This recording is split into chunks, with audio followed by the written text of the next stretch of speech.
Spice of Maharashtra या cooking चॅनलमध्ये आज आपण खारी बनवणार आहोत। अगदी घरगुती साहित्यामध्ये इथे बघू शकता मस्त अशी संपूर्ण लेयर्सवाली खारी बनून तयार झालेली आहे, अगदी खुसखुशीत। चला तर रेसिपीला सुरुवात करूया।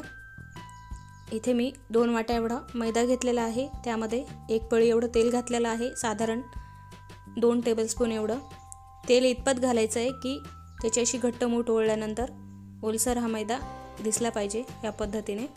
त्यानंतर इथे ओवा टाकलेला आहे, सोबतच थोडंसं मीठ घालायचं आहे आणि याचं घट्टसर असं आपल्याला पीठ भिजवून घ्यायचं आहे। व्हिडिओमध्ये दाखवल्याप्रमाणे मस्त घट्टसर असं पीठ मळून घ्यायचं आहे। इथे पीठ भिजून झाल्यानंतर साधारण 10 ते 15 मिनिटं आपण बाजूला ठेवून देणार आहोत। त्यानंतर इथे वाटीमध्ये 2 टेबलस्पून एवढं मैदा घेतलेला आहे आणि 2 टेबलस्पून एवढं कॉर्नफ्लॉवर घेतलेलं आहे। त्यामध्ये साधारण 2 पळ्या एवढं तेल घालायचं आहे आणि हे मिश्रण छान असं स्मूथ एकसारखं करून घ्यायचं आहे। दाखवल्याप्रमाणे कन्सिस्टन्सी याची झाली पाहिजे। त्यानंतर भिजवून घेतलेलं पीठ होतं त्याचे असे 4 भाग करून घेणार आहोत।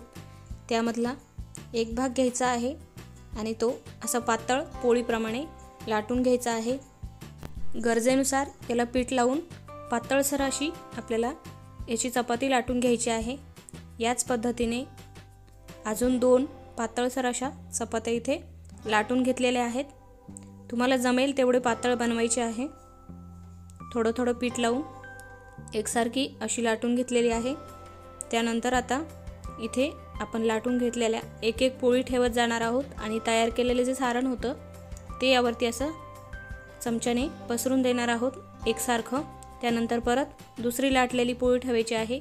त्यानंतर परत हे तयार केलेलं कॉर्नफ्लॉवर आणि मैद्याचं सारण याला एकसारखं असं लावून घ्यायचं आहे। त्यानंतर परत अजून तिसरी पोळी ठेवायची आहे आणि त्याला देखील याच पद्धतीने हे तयार केलेलं सारण लावून द्यायचं आहे, पातळसर पसरवून असं या पद्धतीने। आणि व्हिडिओमध्ये दाखवल्याप्रमाणे आपल्या खारीचे भरपूर लेयर्स पाडावे यासाठी आपण अजून एक वेळ या पद्धतीने फोल्ड करणार आहोत दोन्ही बाजूनी। त्यानंतर अजून 2 बाजूने साधारणपणे चौकोन बनवून घेणार आहोत याचा। आणि हा बनवलेला चौकोन आपल्याला हलक्या हाताने पीठ लावून जाडसर असा लाटून घ्यायचा आहे। इथे बघू शकता एकदम हलक्या हाताने आपल्याला लाटून घ्यायचा आहे, ज्यामुळे एकदम एकसारखे लेयर्स आपले पडून तयार होतील। आता तुम्हाला हवे त्या आकारामध्ये तुम्ही याला कट करून घ्यायचं आहे। इथे बघू शकता या आकाराची साधारण लाटून झालेली आहे।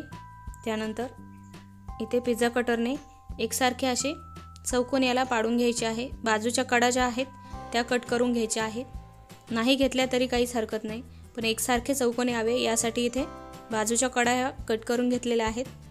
त्यानंतर इथे बघू शकता तुम्हाला पाहिजे त्या आकारामध्ये तुम्ही खारी इथे कट करून घ्यायची आहे।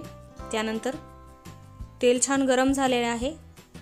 मीडियम हॉट तेलामध्ये आपल्याला ही सर्व खारी आता तळून घ्यायची आहे।